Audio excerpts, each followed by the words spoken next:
le Centre Val-de-Loire va faire confiance à Amy Gisclon cette année pour rafler la couronne Miss France. À 22 ans, la jolie brune est plus déterminée que jamais après un rendez-vous manqué survenu il y a quelques années. La suite après la publicité le 17 septembre dernier a eu lieu l'élection de Miss Centre Val-de-Loire 2023 au Parc des Expositions de Dreux, en Eure-et-Loire. 14 candidates se sont disputées le titre et c'est finalement Amy Gisclon qui est ressortie grande gagnante, succédant ainsi à Jade Lange.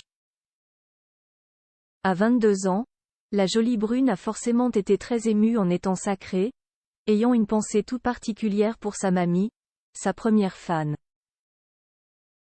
Quand Jai entendu mon nom, Jai pensait à elle. Ma grand-mère m'avait encouragée à participer au concours, a-t-elle déclaré quelques minutes après son élection. Et d'ajouter, je donnerai le meilleur de moi-même pour la région Centre Val-de-Loire. Cette victoire représente par ailleurs une belle revanche pour Amy Gisclon qui avait tenté sa chance une première fois en 2020. À l'époque, à 19 ans, elle n'avait alors décroché que le titre de première dauphine. C'est beau de voir que le travail a payé, je suis très heureuse, a-t-elle déclaré pour TV Tour. Amy Gisclon entend bien désormais remporter la couronne de Miss France. Bien sûr, c'est mon objectif et je compte sur la région Centre et tous les autres territoires pour se mobiliser, a-t-elle confié pour l'Écho républicain avec confiance.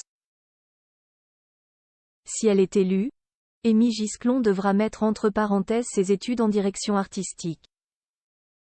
Amy Gisclon sur le point de rencontrer ses 29 concurrentes le 16 novembre prochain. Amy Gisclon s'envolera pour la Guyane, où elle rejoindra l'ensemble des candidates à Miss France, dont Miss Alsace, Miss Bourgogne ou encore Miss Bretagne.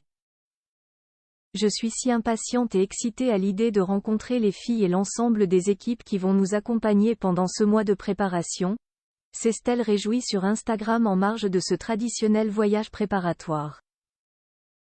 La cérémonie Miss France 2024 se tiendra quant à elle un mois plus tard, le samedi 16 décembre au Zénith de Dijon et sera diffusée sur TF1. La suite après la publicité.